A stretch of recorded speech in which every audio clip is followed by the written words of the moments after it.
आप सभी को नमस्कार। आज 27 जनवरी 2026।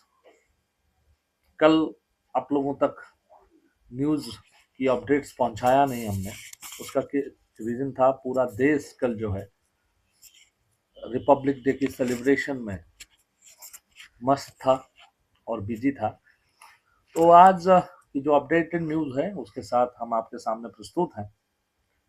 कल हर साल की भांति रिपब्लिक डे की जो झांकियां कर्तव्य पथ पर निकली, इस बार अतिथि के रूप से यूरोपियन कमीशन की president Ursula one day Leyen आए थे।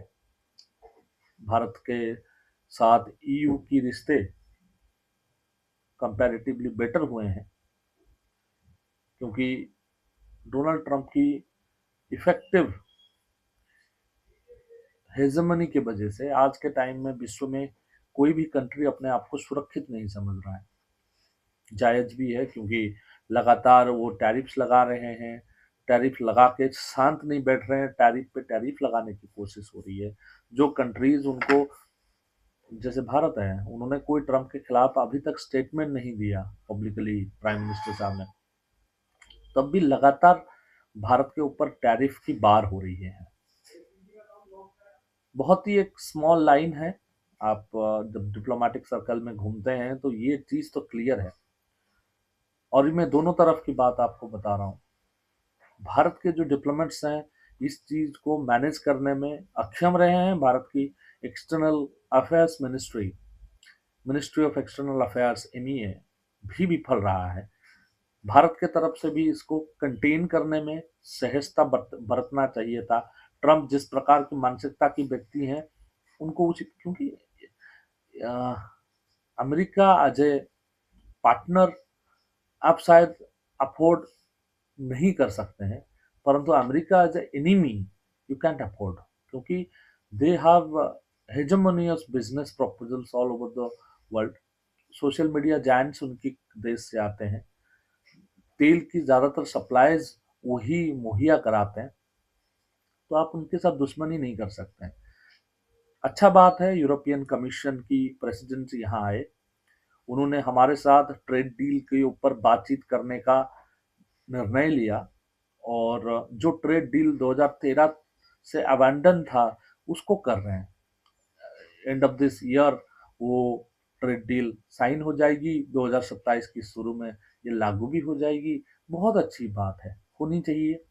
परंतु ये प्रश्न हमारी सभी लोगों के लिए है, क्या अमेरिका की को छोड़ के हमें यूरोपियन यूनियन के साथ बिजनेस करने में ज्यादा फायदा होगी? कभी नहीं होगी, क्योंकि जितनी जनता अमेरिका जाती है, अमेरिका में रहती है, उनकी सुविधाएं जो है वो कभी भी, it is never going to be comparable with European Union और यूरोपियन कमीशन।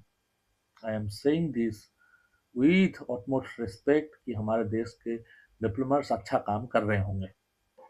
ऐसे तो बहुत अच्छी झांकियां निकली और मुझे विश्वास है आप लोगों ने यूट्यूब पे, अपने टेलीविजन्स पे, अपने लैपटॉप्स पे ये परेड को बहुत, और असल में भी वहां जाकर हमारे जो इस, और आपने लाइव उसको देखनी है, मतलब लाइव कैसे दिखती है, फोन की कैमरे से कैसे दिखती है, तो हमारी चैनल पे हमने अपलोड करा हुआ है, तो आप ये देख सकते हैं। परंतु अभी देश की स्थिति, 1 तारीख को बजट आने वाली है, 4 या 5 दिन की अब माहौलियत रह गई है। परंतु मैं ये बात आपको स्पष्टता से ये बताना चाहता हूँ आज के समय पे कि यूरोपियन यूनियन के साथ दोस्ती बहुत अच्छी बात है, परंतु हमें आगे जाकर ये बात भी ध्यान करनी पड़ेगी, हम किसी से दुश्मनी क्यों लें, क्यों? और आज ए कंट्री, देखिए, हम जितना भी अच्छा अच्छा बोल ले, भारत महान है, अपना तिरंगा को लेकर घूमे, हम इस देश की सिटीजन है तो हमारे लिए तिरंगा सब कुछ है। परंतु आज एक जो स्थिति है वो ऐसी है, हमारी वर्चस्व को बांग्लादेश भी मानने के लिए राजी नहीं है।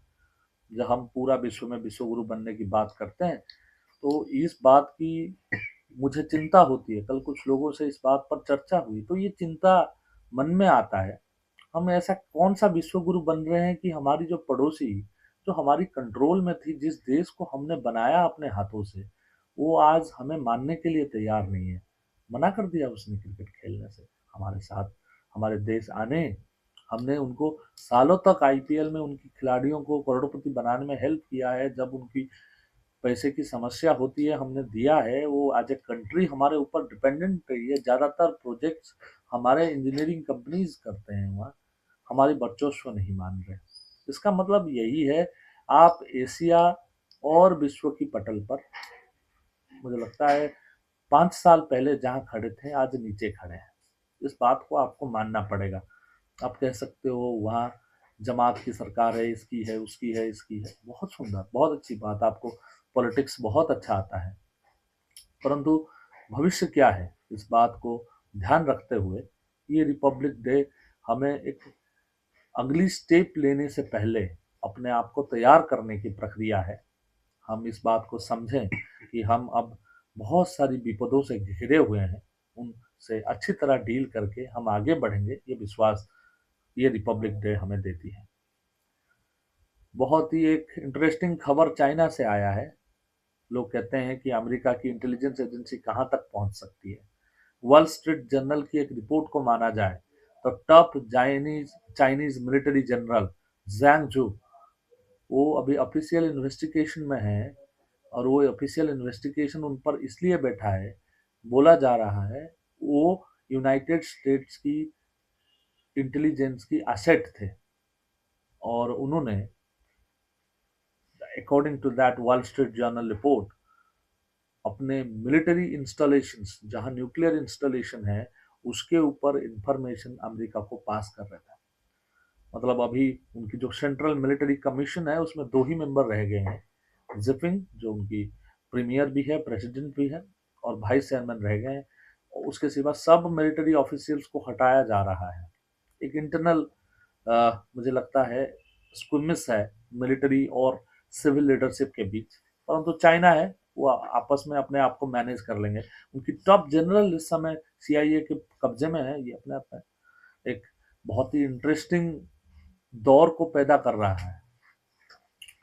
US Republican senator Ted Cruz ने कल बोला है कि इंडिया के साथ जो ट्रेड डील है, उसको जीडी वेंस, डोनाल्ड ट्रंप और व्हाइट हाउस की इकोनॉमिक एडवाइजर पीटर नावेरो विरोध कर रहे हैं। ये तो पता ही है, वो किसी की कहने की आवश्यकता नहीं है। जेडी वेंस, जिसकी वाइफ इंडियन मूल के हैं, वही सबसे ज्यादा विरोध करते हुए इस ट्रेड डील को दिख रहा है।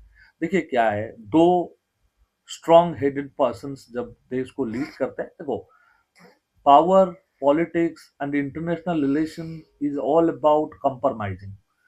कौन कितना कंप्रोमाइज कर सकता है अपनी देश की स्थिति को कंप्रोमाइज ना करते हुए, उससे तय होता है भविष्य क्या होगा। ये गलतफहमी में किसी को नहीं रहना चाहिए कि कोई मैजिक होगा और एक दिन ट्रम्प चाचा मैंने नरेंद्र दादा को फोन करेंगे और बोलेंगे, दादा आज हम कर लेते हैं ट्रेड डील। ऐसे नहीं होता है। देश देश के बीच रिश्ते सालों से खराब होते हैं।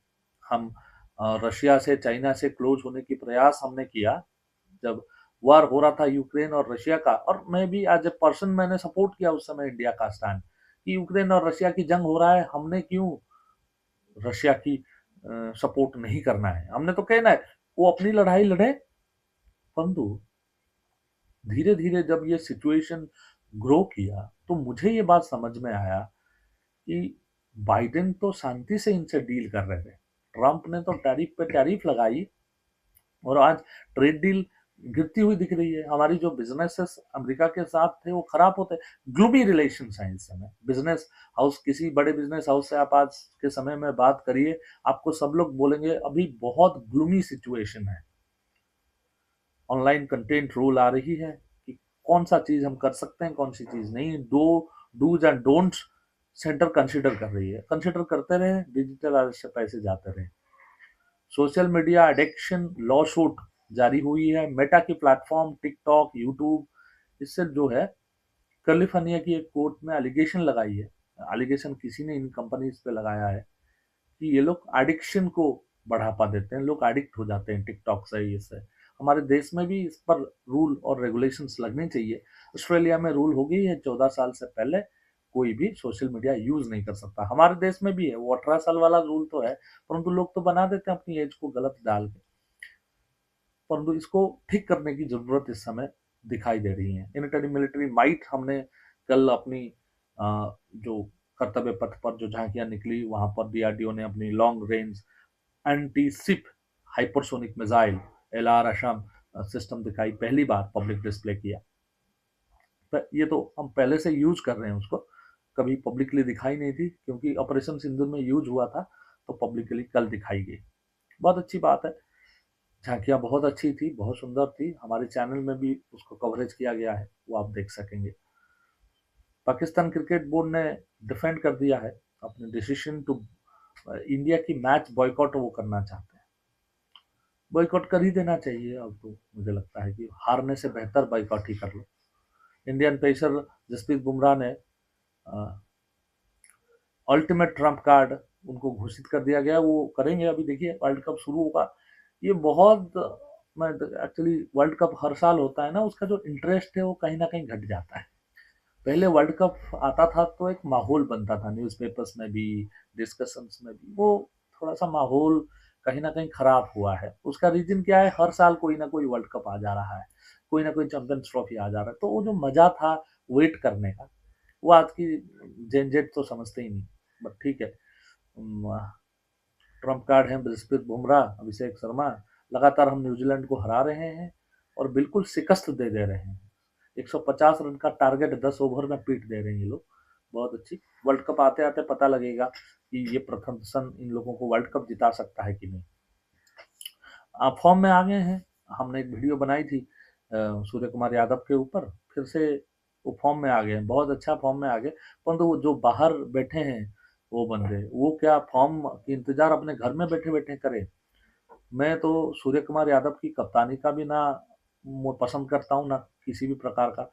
उनका स्टेटमेंट्स भी खराब है और वो कप्तानी भी बहुत खराब करते हैं। ये कप्तानी तो हार्दिक पांड्या भी कर लेते हैं, जसप्रीत बुमराह भी कर लेते हैं। मैं ये नहीं समझ पाता उनको क्यों हम छाती पे बोझ की तरह बो रहे हैं।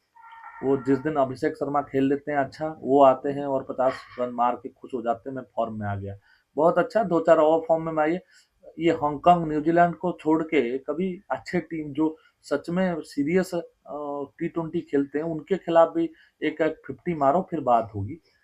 ऑस्ट्रेलिया के खिलाफ आप फ्लॉप हो जाते हैं, साउथ अफ्रीका की रबाडा आपके मुंह पे बॉल मार देता है, आप जो है मार देते हो। ये जो है, ये पिचेस में आप टॉस जीतते हो, दूसरी बैटिंग करते हो, पिच बहुत इजी हो जाता है बैटिंग के लिए। क्योंकि पूर्वी भारत में मैच हो रही थी उस समय, बड़ी वो जो रात को नाइटफॉल बहुत होती है, तो उस वजह से इतना पिच आपको बैटिंग फ्रेंडली हो जाता है, कोई भी मार के उसको जो है गधा बना सकता है। और अभी वर्ल्ड कप 8 तारीख से शुरू होगा, इंटरेस्टिंग रहेगी। शुरुआत में तो हम बहुत इजी टीम से खेल रहे हैं जैसे पाकिस्तान, तो वो उसमें मजा नहीं आएगा, आगे जाके थोड़ा सा मजा आएगा जैसे जैसे टूर्नामेंट आगे जाएगा।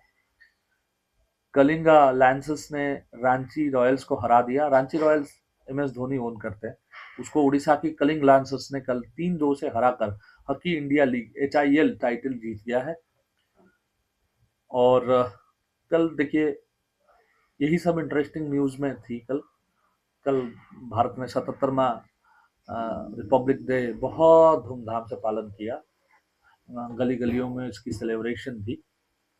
परंतु मैंने कुछ आज, आपको लगा होगा कि ये तो बड़ा एक एक्साइटमेंट के साथ ये वीडियो आना चाहिए था, मैं डूम्स डे वाली बात आपको शुरू में बोला। देखिए, अपने रियलिटी पता करके ही आगे बढ़ने में सक्सेस है। सिर्फ रिपब्लिक डे है तो अपने जाके नाच लेने से देश की रिपब्लिक सुरक्षित नहीं रहेगा। हमें कहने की आज़ादी है, भारत में अदैव सदैव कहने की आज़ादी रही है। और सरकार या सत्ता में जो भी बैठता है उसको कभी भी क्रिटिसिज्म अच्छा नहीं लगता। आप पावरफुल पोजीशन में पहुंच जाइए, आपको भी क्रिटिसिज्म अच्छा नहीं लगेगा, परंतु क्रिटिसाइज करना हमारी अधिकार है और सरकार को ये सुनने की भी आदत रहनी चाहिए। और सब लोग इस तरीके से ही डेमोक्रेसी की रक्षा और सुरक्षा हम कर सकते हैं। आज के लिए न्यूज अपडेट्स में इतना ही। आप सबको रिपब्लिक डे की बहुत सारी बधाइयाँ फिर से। आज के लिए इतना ही, नमस्कार।